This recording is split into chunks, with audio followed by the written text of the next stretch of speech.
Hello, and here we are again. It's autumn already, just around the corner.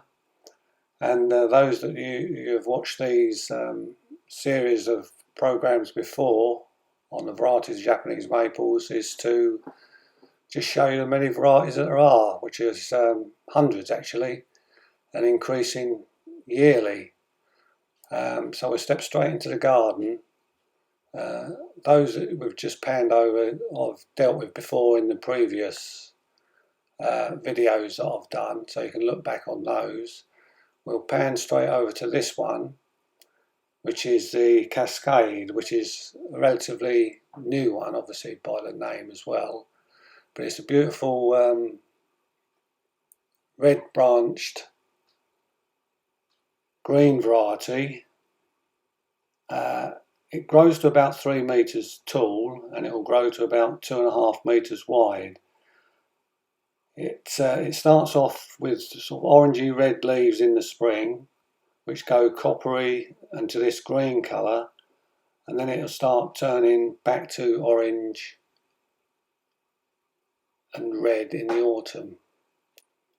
This next one is Higasa Yama. It's a very old variety. It's supposed to be a variegated variety actually, but doesn't seem to have any variegation, which is supposed to be cream. It's a healthy looking plant, but it's just not doing quite what it's supposed to be doing, so we'll have to come back at that one early next year and see how it goes. Jerre Schwartz. It's a red variety. It starts off at pink in springtime. Actually, it buds as early as mid-February. It has like really feathery buds by mid-March. These turn sort of purplishly red or bronzy green during the summer. They turn back to a bright red in the autumn. It will grow to about 1.3 meters. Then we come on to another new one, which is red wine. This is an upright variety. It'll grow to about it's a dwarf variety actually. It'll grow to about 1 to 2 meters, but it'll grow to about 1 meter wide. It's very similar in colour and leaf shape as the Beni Moku, which is this one. The name means red-haired dancing girl. The leaves have 5 lobes, which are fairly heavily toothed around the edges. They start off fire red in the springtime and turn to this bronzy green for the summer, and then the edges start to turn pink and they go to really scarlet red in the autumn, which is just around the corner. So all these leaves, this is a different one I have over at the other side. All these leaves should be turning scarlet red within the next couple of weeks. The difference is that this will grow to about 3. It's not a dwarf one. This will grow to about 3 meters, which is about 10 foot. This next small sapling is worth a mention. Otome Zakura, which was a beautiful pink in the springtime. Although it's only a sapling now, it will grow to about 2 to 4 meters, and it will go back to a beautiful pink for the autumn colour. Next to that we have a little phoenix. This will grow to quite a large plant actually, about 5 meters tall if left. Then we go over to another new one, which is called Red Feathers. It's another dwarf variety. Obviously dissect them, as you can see, very fine lacy leaves. It's the dwarf version of the garnet. It's a bush, it'll end up like a bush type mound.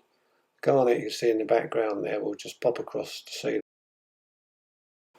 This is the garnet. As I say, this is just changing. This was more of a maroon a couple of weeks ago. Now it's changing to a bronze, and that will change to a bright red. That'll be magnificent in the next couple of weeks' time. As is this Ozakizuki, which, as you can see, is a beautiful tree. It's just turning to its bright red leaves, ready for the autumn. It's what I would call the quintessential Japanese maple. It's a very old variety, began in the early 19th century. We'll pan back and start making our way out to the front garden. It's very small. It's only a strip that I used to start the maples in to harden them off. It's quite cool out the front as it's north facing. So they do look a little bit shabby at the moment. Having said that, we'll go on to this really nice Katsura that I have. It's one of two that I have. The other you may have seen around the back. The front I don't usually show, but someone has requested to have a little look at what I started the maples. I'll just run through one or two scrappy ones that I have here. This first small one on the corner is a Sagan. It's another dwarf variety. And behind that we have a Mikawa Yatsubusa, which is also a dwarf. And then the Kokobanchi Nishiki, which is supposed to be a variegated form, but don't seem to be doing much this year on the variegated side. Then we come to the more common Orange Dream. This is my small one at the front. This one, which is a Nishiki Gasan, which is another variegated form, struggling at the front here. Then we have this Satsuki Beni,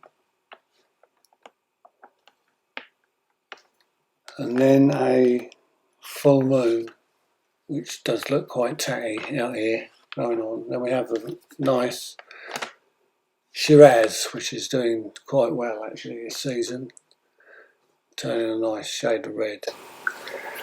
Well, that's about it. Concludes this episode and shows you the front garden, and we'll make our way back round to the back garden.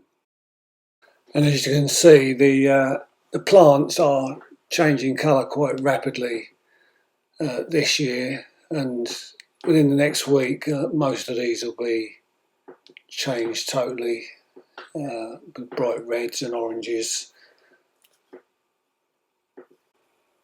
Well, that's it from me, Terry Morgan, another episode gone. Thanks ever so much for watching. Hope you've enjoyed it. Goodbye now.